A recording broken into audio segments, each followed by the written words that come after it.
Your minister remarked that the project would involve considerable expenditure, that he would carry out his part with dispatch and all possible discretion, but that he could not prevent people talking when they saw wagons being assembled, and so on and so forth. The emperor, replying sharply to his first remark, said, "Come to the Tuileries the next time I go there. I'll show you 400 millions in gold. Do not let the question of expense check you. We'll meet any outlay that will be needful." Continuing the talk, the emperor elaborated his policy, which was based on the necessity of crushing England by crushing the only continental power still strong enough to join forces with her against him. He spoke of the usefulness of isolating the Russians from European affairs and of establishing in Central Europe a state which should act as a barrier against invasions from the north, adding to the moment was opportune, that later there would be no such time for an expedition, and that it was essential to strike this last blow in order to achieve a general settlement and years of peace and prosperity for us and our children after all these years of glory, but of weariness and discomfort as well. One evening at the court function at the Tuileries, August 15th, 1811, which is Napoleon's birthday, the emperor came up to Prince Kurakin near the throne. He had a long conversation with him and spoke so loudly that those about His Majesty felt it was their duty to retire somewhat. At the same moment, I was chatting with someone in the embrasure of a window. The emperor was standing with his face towards me at the left of the throne. All the dispatches of the time have reported this conversation. The Emperor Napoleon complained that the Tsar Alexander wished to attack him, that he was no longer in the alliance, since he had admitted pretended neutrals to his ports, that Russia was the scene of vast movements of troops. At the end of his conversation, which lasted for half an hour, the emperor exclaimed loudly enough for me to hear from where I was standing, "According to Monsieur de Caulaincourt, the Tsar Alexander wishes to attack me." The emperor was so excited and spoke with such warmth, and his words came out with such rapidity, that Prince Kurakin, standing with his mouth open to reply, could not get a word in. Although they had withdrawn some distance, the bystanders were all ears, especially those members of the diplomatic corps who happened to be in the room. "Monsieur de Caulaincourt," the emperor went on, "has turned Russian. The Tsar's beguilements have won him over." Leaving Prince Kurakin, the emperor took a few steps towards the middle of the room, seeking to read in the bystanders' eyes what impression he had made. Noticing me in the window, for I had certainly not escaped his attention, the emperor came up to me and remarked peevishly, "You have turned Russian, haven't you?"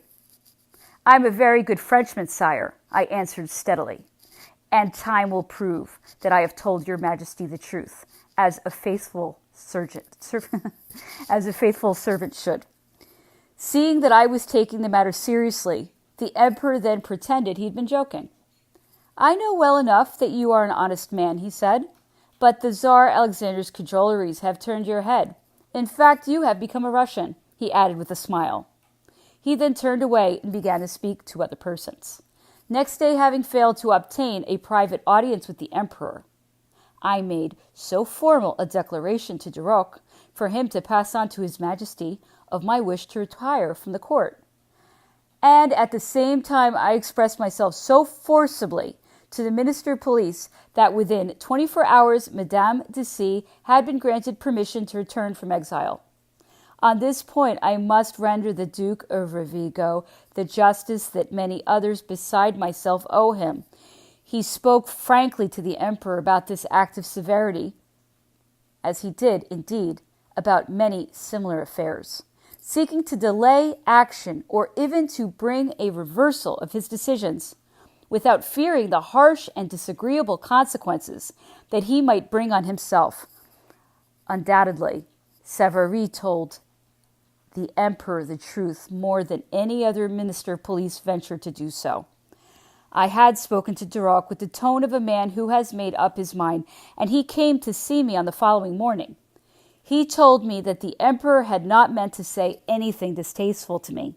He had merely said to Prince Kurakin what he had subsequently said to me. in order that the Tsar Alexander should know I remained his friend. He valued me highly, but I ought to consider his susceptibilities more in some ways and not to fall with him as I did when he discussed policy with me.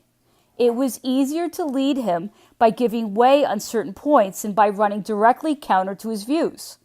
He told me that I worried myself needlessly with matters which actually did not concern me, and by so doing harmed myself and my friends without benefit to policy or person. It was foolish to sacrifice oneself for high matters which one could in no way change, or when one had not armies to set up in opposition. It was vain self-sacrifice. I tried unavailingly to explain my feelings to him. He joked about what I called doing my duty. He let me see, however, that at heart he agreed with me, but that it would be a waste of his time and devotion even to hope to persuade the emperor to other political views.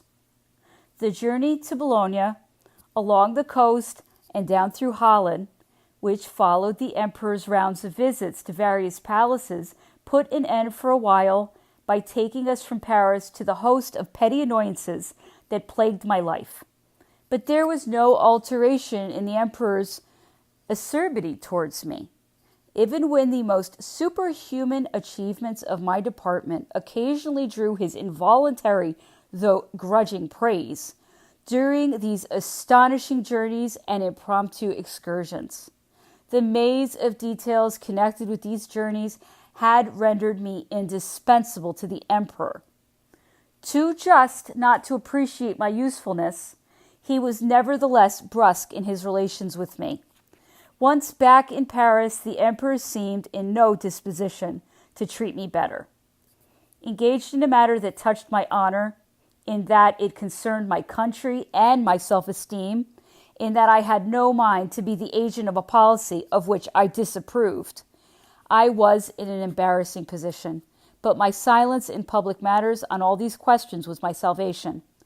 Bowing to the unjust severity of a sovereign who can never give way to a subject, I refrained from my complaints regarding things that affected me personally, but I appealed direct to the emperor, or through Duroc and the Duc de Rovigo, against the injustice dealt out to my friends who were entirely ignorant of my political views. My silence in public and my restraint were noticed by the emperor. According to what Duroc told me, he approved of my conduct, yet not for one moment did he modify his own. During the winter, there were many festivities, full-dress balls and masked balls. At the state ball, I was the only high official not included in the grand quadrilla with the empress and the princesses. I was likewise passed over, or rather, I was the only high official not invited to supper at the empress's table. So far as the supper was concerned, I took this rebuff lightly, for it was possible to consider invitations to that as a personal matter. But the quadrilla concerned one of the prerogatives of my position and was much commented upon. I considered it my duty to lodge a complaint. The emperor sent me word that the omission of my name had been a mistake, but I learned from Duroc, to whom he dictated the list, that it had been intentional. Duroc even warned me, with that obliging friendliness which characterized him, not to mention for the moment the return of my friends to court, adding that he did not know what I had done or said, but that the emperor was more incensed against me than ever. He observed that I spoke too warmly against Polish affairs, that when the emperor discussed business with me, I appeared to be putting him in the wrong, and that this irritated him. He was doubtless alluding to two conversations the emperor had had with me, one at the chateau of Loo during our journey to Holland, and the other just 2 days before in Paris.